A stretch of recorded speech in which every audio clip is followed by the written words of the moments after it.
오늘 로마서 강의 62번째 시간으로 로마서 9장 6절부터 13절의 말씀을 하나님의 주권적 선택이라는 제목으로 증거하도록 하겠습니다. 지난 본문에 있어서 사도는 매우 큰 근심과 그 고통에 대해서 증언했습니다. 그것은 바로 자신의 동족이자 하나님의 선민인 이스라엘의 백성들의 불신앙으로 인함이었습니다. 그러나 사도는 자신의 근심과 고통을 충분히 서술하지만 하나님의 신실성과 주권까지 훼손시키고자 하지는 않았습니다.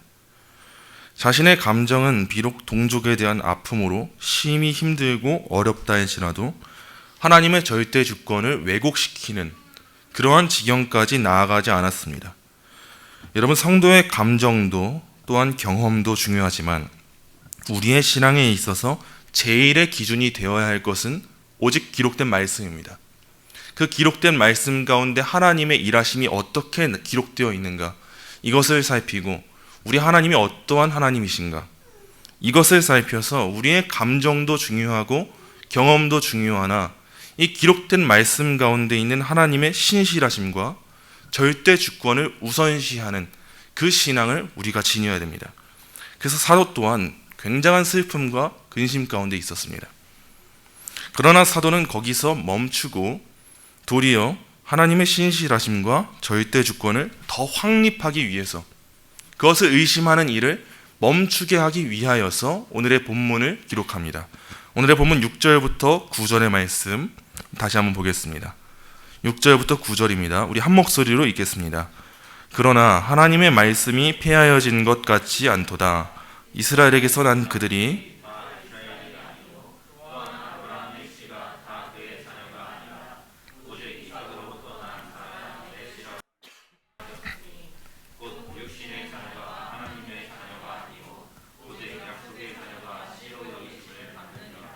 약속의 말씀은 이것이니 명년 이때에 내가 이르리니 사라에게 아들이 있으리라 하심이라. 아멘.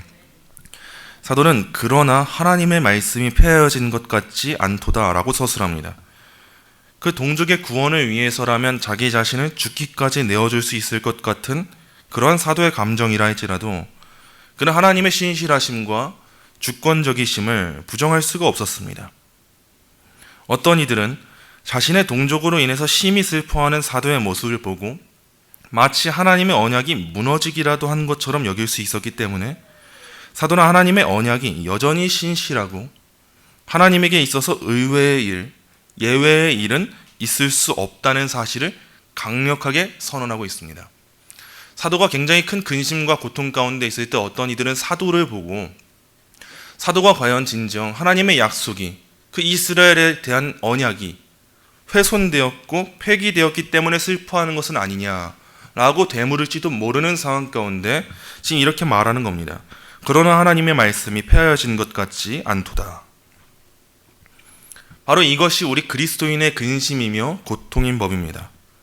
우리도 때로는 근심하고 고통하겠지만 하나님의 기쁘신 뜻을 알고 하나님의 말씀을 알고 그분의 예정과 선택에 대해서 알게 될 때 도리어 우리는 우리의 근심과 고통을 결국에는 기쁨으로 승화시킬 수 있는 자들입니다. 하나님께서 절대적인 주권자가 되시고 하나님께서 택하신 성도들에게는 모든 것이 합력하여 선을 이룬다는 그 사실을 우리가 명확하게 믿는 믿음이 있다면 우리는 근심 가운데 처하고 고통 가운데 처하나 그럼에도 결국은 기쁨에 임하게 될 것입니다. 그러므로 우리는 결코 소망 없는 자들처럼 근심해서는 안 됩니다. 기쁨을 잃은 자들처럼 고통스러워해서는 안 됩니다. 왜냐하면 우리는 하나님의 신실하심과 절대적 주권을 신뢰하는 자들이기 때문입니다.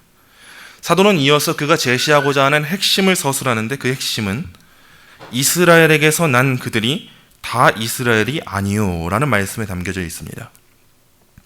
사도는 이제 두 이스라엘을 구분하여서 설명합니다.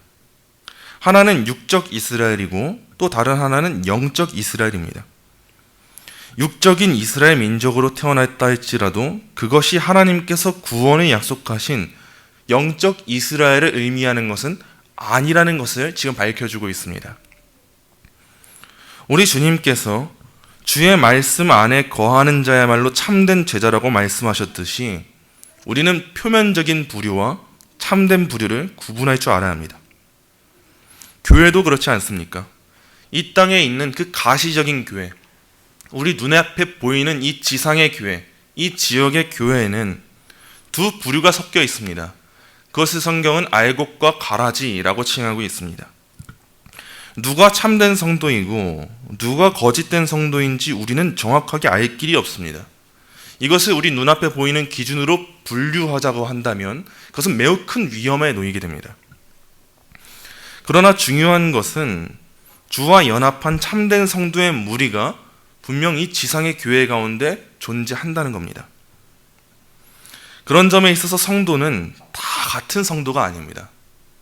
우리의 눈앞에 보이는 이 표면적인 성도의 무리도 우리는 성도라고 하지만 참된 의미에서의 성도는 우리는 분별할 수 없을지 모르나 진정 그리스도와 연합한 자들, 그 눈에 보이지 않는 하나님 나라에 속하게 되는 그 교회에 속한 자들, 그들이 참된 성도인 거예요. 마찬가지로 이스라엘 또한 그렇습니다. 하나님께서 친히 택하시고 언약을 맺으신 민족은 이스라엘이에요. 그들은 실로 많은 특권을 누리고 유익을 누렸습니다. 그것은 사실이에요. 그러나 그들의 표면적인 신분이 그들을 구원한 것은 아니라는 겁니다. 우리 또한 성도라고 이 땅에서 불려질 수 있지만 성도라고 불려져서, 집사라고 불려져서, 권사라고 불려져서, 전도사라고 불려져서 그것이 우리가 참된 성도임을 의미하는 것은 아닙니다. 참된 성도는 하나님의 택하심에 힘입어 그리스도와 연합한 자들입니다. 그들만이 참된 성도인 것이지 눈앞에 보이는 표면적인 신분은 구원에 있어 효력이 있지는 않다는 겁니다. 그래서 사도는 구약 성경의 예를 들면서 이렇게 서술합니다. 또한 아브라함의 씨가 다 그의 자녀가 아니라 오직 이삭으로부터 난 자라야 내 씨라 불리리라 하셨으니, 이렇게 서술합니다. 그렇습니다. 아브라함의 육적인 후손이 모두 언약의 자녀가 된 것은 아니라는 거예요. 이삭과 이스마엘의 예를 통해서 볼 수 있듯이 육적인 아브라함의 후손은 구원에 있어서 어떠한 효력도 펼칠 수 없는 법이고 하나님의 기쁘신 뜻 가운데 행해진 선택만이 이 효력을 지니고 있습니다. 하나님께서는 이삭이 이스마엘보다 보다 나은 사람이었기 때문에 그를 선택하셨습니까? 그렇지 않습니다. 하나님께서는 이삭이 태어나기 이전에 이미 이삭을 택하신 거예요. 아브라함의 후손이라고 해서 다 같은 후손이 되는 것은 아니라는 겁니다. 분명 구약 성경에서 아브라함의 민족에 대한 하나님께서는 언약을 선포하셨는데 그 아브라함의 자녀인 이삭과 이스마엘에 대한 그 결론이 다릅니다. 하나님께서는 이삭을 선택하시고 이스마엘에 대한 선택을 이 성경에 기록하지 않으십니다. 누군가는 이스마엘의 후손이고 누군가는 이삭의 후손이라는 겁니다. 그러므로 사도는 이어서 곧 육신의 자녀가 하나님의 자녀가 아니요 오직 약속의 자녀가 씨로 여기심을 받느니라 라고 서술합니다. 이게 지금 사도가 입증하고자 하는 바입니다. 구원은 육신의 혈통으로 인함이 아니요 하나님의 전적인 주권 가운데서의 선택으로 말미암는다는 사실과 그러한 일을 하시는 하나님은 신실하시다는 겁니다. 이어서 9절의 말씀을 보게 되면 약속의 말씀은 이것이니 명년 이때에 내가 이르리니 사라에게 아들이 있으리라 하심이라 라는 하나님의 아브라함에 대한 구약에서의 약속이 기록되어 있습니다. 우리는 여기서 육신의 자녀와 약속의 자녀의 대조를 발견해야 합니다. 아브라함에게 있어서 먼저 난 그 아들 이스마엘은 어떤 아들이었습니까? 그는 자연적인 능력에 따라서 잉태되고 출생한 육신의 자녀였습니다. 그러나 이삭은 그 출생의 방식이 이스마엘과는 다릅니다. 왜냐하면 그의 출생은 하나님의 약속과 연관이 있었기 때문입니다. 이스마엘에 대하여서는 하나님의 약속에 연관이 없이 아브라함의 노력과 그 아브라함의 자연적인 방식으로 이스마엘의 출생이 이루어졌죠. 그러나 이삭은 다른 겁니다. 인간적인 방식으로는 잉태와 출생의 가능성을 엿볼 수 없었던 것이 이삭의 경우예요. 그런데 그러한 이삭을 약속하시고 그를 택하신 분이 우리 하나님이십니다. 이삭의 출생은 인간의 자질과 능력이 개입되지 않았다는 겁니다. 우린 여기서 이 대조를 봐야 합니다. 이삭과 이스마엘, 하나님께서 이삭은 택하셨고 이스마엘은 택하지 않으셨다, 이 정도가 아니라 이스마엘의 출생은 매우 자연적인 출생이었고 아브라함 개인에 대한 출생이었는데 이삭에 대한 출생은 하나님의 약속이 선행했고 하나님의 때에 하나님의 방법으로 이루어졌다는 겁니다. 여기에는 그 아브라함의 인간적인 자질과 능력이 개입되지가 않았습니다. 또한 이삭 개인의 무언가의 나음도 개입되지가 않았습니다. 오직 하나님의 약속만이 우리를 성도로 불러 세우신다는 것, 바로 이걸 보여주고 있는 거예요. 아브라함이 이삭을 낳을 때에는 그 하나님의 약속에 대한 믿음밖에 없었습니다. 마찬가지로 우리가 성도가 된다는 것 또한 동일한 겁니다. 우리의 자질과 그러한 실력이 개입이 되지 않는데 하나님의 약속이 우리를 믿음으로 일으켜 세우시는 겁니다. 우리는 바로 이렇게 이삭과 같은 방식으로 출생한 자들인 거예요. 이것이 바로 영적 이스라엘이다, 이게 약속의 자녀다 라는 것을 사도는 지금 본문에서 밝혀주는 겁니다. 이어서 10절부터 13절의 말씀 우리 함께 한 목소리로 읽겠습니다. 그뿐 아니라 또한 리브가가 우리 조상 이삭 한 사람으로 말미암아 임신하였는데 그 자식들이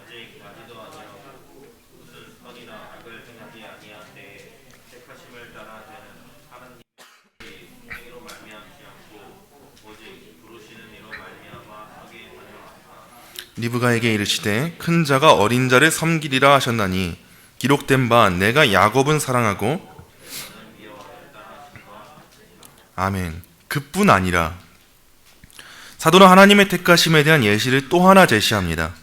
어떤 이들은 이스마엘은 여종에게서 난 자이기 때문에 하나님께 인정을 받지 못하고 이삭은 합법적인 부모의 자녀이기 때문에 하나님께 인정받게 된 것이라고 되물을지도 모르기 때문에 약속의 자녀는 그러한 혈통에 속한 것이 아니고 오직 하나님의 택하심에 힘입은 자녀임을 사도는 다시 설명하는 거예요. 그래서 그는 이삭과 이스마엘의 예만 제시하는 것이 아니라 더 나아가서 야곱과 에서의 경우도 본문에 제시합니다. 야곱과 에서는 이삭과 이스마엘의 경우와 달리 어머니가 같습니다. 이들은 쌍둥이에요. 어머니의 다름으로 누군가는 합법적이고 누군가는 여종에게서 났다, 이러한 방식으로 핑계할 수가 없습니다. 그러나 중요한 것은 무엇입니까? 그 자식들이 아직 나지도 아니하고 무슨 선이나 악을 행하지 아니한 때에 택하심을 따라되는 하나님의 뜻이 행위로 말미암지 않고 오직 부르시는 이로 말미암아 서게 하려 하사라는 것입니다. 이 본문이 우리 개혁파의 무조건적 선택 교리의 기반이 됩니다. 누군가가 하나님의 약속의 자녀가 되고 안 되고의 문제는 그 사람의 혈통이나 선행이 기반이 될 수 없다는 겁니다. 야곱과 에서의 경우를 보라는 거예요. 야곱은 모태에서 선이나 악을 행하기도 이전에 이미 하나님의 뜻으로 말미암아 오직 부르시는 이로 말미암아 택함 받은 겁니다. 그 어머니가 어쨌고 저쨌고의 문제가 아니라 하나님의 뜻이라는 거예요. 그들이 출생하기 이전에 하나님께서는 이미 리브가에게 큰 자가 어린 자를 섬기리라 라고 말씀하셨습니다. 누가 장자이고 차자이고 이런 게 중요한 게 아닙니다. 하나님이 야곱을 택하기를 기뻐하셨기 때문에 그가 택함 받았다는 겁니다. 이것이 바로 하나님의 기쁘신 뜻으로서의 선택입니다. 알미니우스주의자들의 경우 에서가 아닌 야곱을 택하신 하나님의 일하심을 보면서 하나님께서는 야곱과 에서의 행위를 미리 예지하사 그 예지를 근거로 예정하셨다고 말하겠지만 본문은 명확하게 기록되어 있습니다. 하나님은 그 성도의 행위를 보시고 미리 아시고 그렇게 예정하시는 분이 아니라는 거예요. 본문에 기록되어 있습니다. 하나님의 뜻이 행위로 말미암지 않고 오직 부르시는 이로 말미암는다는 사실을 말입니다.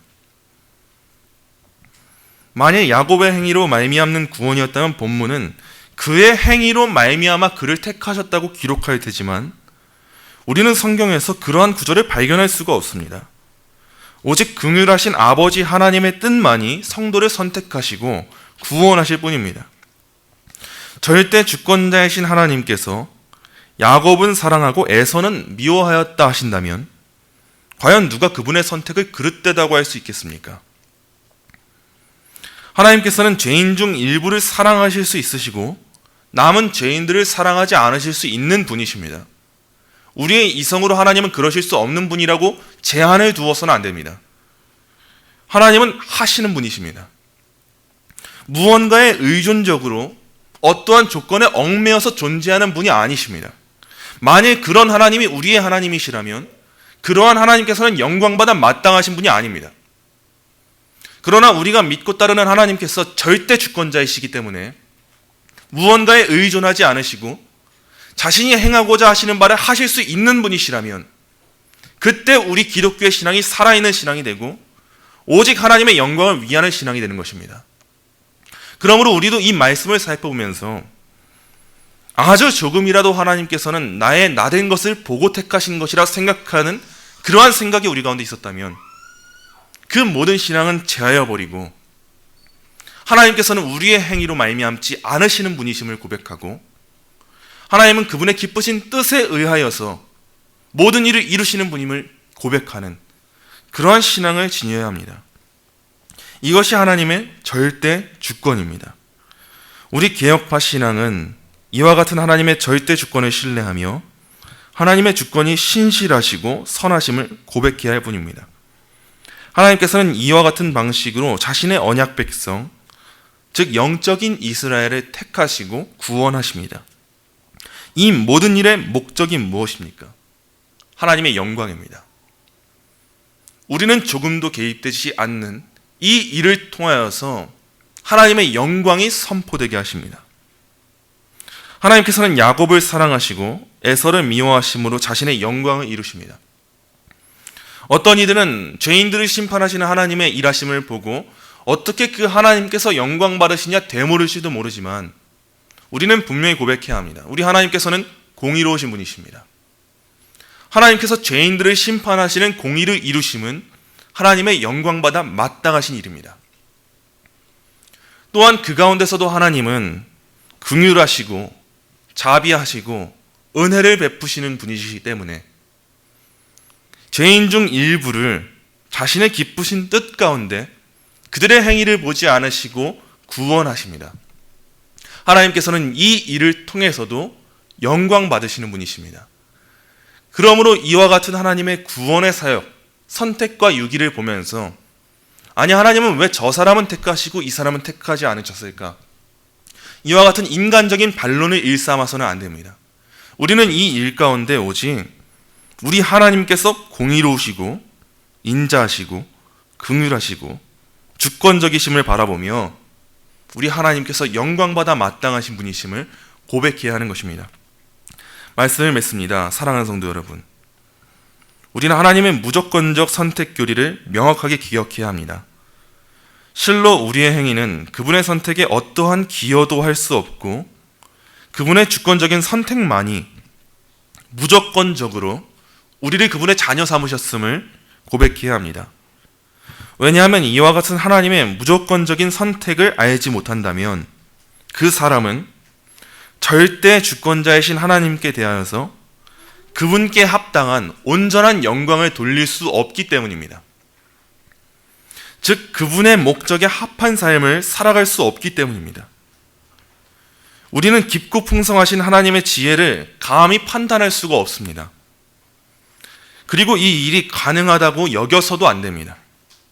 신명기의 말씀과 같이 감추어진 일은 우리 하나님 여호와께 속한 일이기 때문입니다. 우리는 그저 하나님의 뜻, 하나님의 목적, 하나님의 하고자 하심을 주목하면서 우리는 이해하지 못함에도 불구하고 하나님께서는 이 모든 일을 행하실 수 있는 분이시며 그런 절대적인 분이시며 그분의 모든 행위는 선하시고 만사는 그분의 주권 아래 놓여져 있기 때문에 모든 영광은 하나님께 속하여 있다는 사실을 고백해야 할 뿐입니다. 물론 하나님의 주권적 선택 가운데 은혜로 부름받은 성도는 그분의 부르심에 응하여서 믿음으로 나아가는 삶을 살아감이 분명합니다. 그들은 분명 거룩한 삶을 살아갈 것입니다.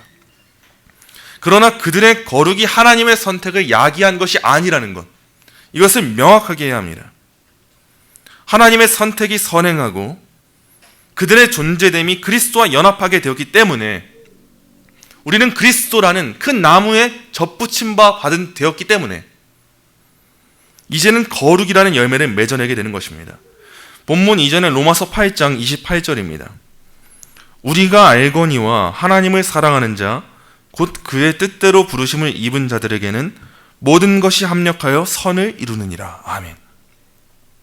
우리가 약속의 자녀로 부르심을 받음은 앞선 로마서 8장 28절에 기록된 것처럼 그의 뜻이, 즉 그분의 목적이 우리를 부르고자 하셨기 때문입니다. 말씀 한 구절 찾아보겠습니다. 디모데후서 1장 9절입니다. 디모데후서 1장 9절 우리 함께 읽겠습니다. 하나님이 우리를 구원하사 거룩하신 소명으로 부르심은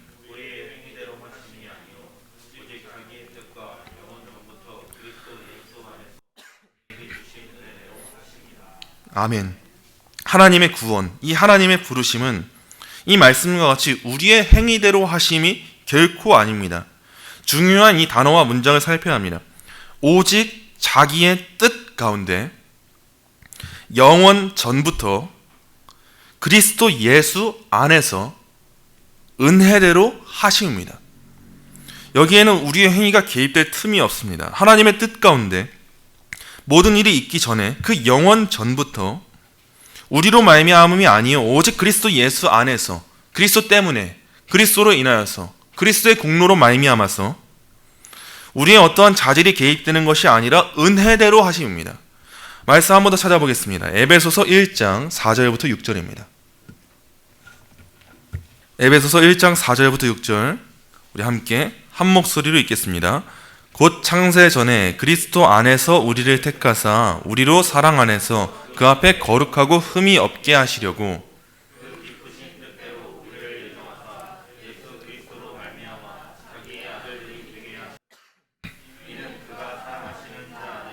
우리에게 거저주시는 바 그의 은혜의 영광을 찬송하게 하려는 것이라. 아멘.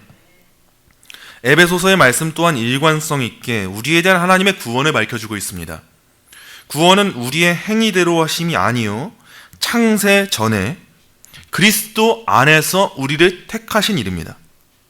이 일에 대한 성경의 설명은 이와 같은 하나님의 예정이 그분의 기쁘신 뜻이라는 사실 외에는 더 이상 주어지지 않습니다.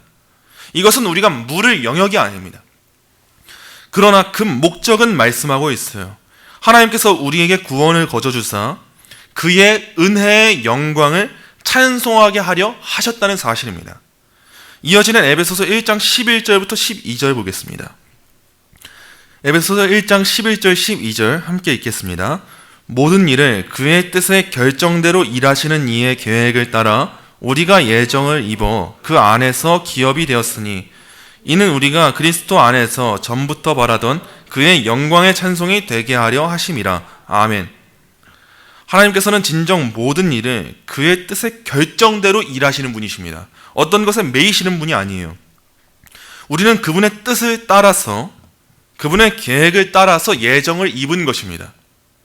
하나님께서는 이와 같은 그분의 주권적 선택을 통하여서 무엇을 이루십니까?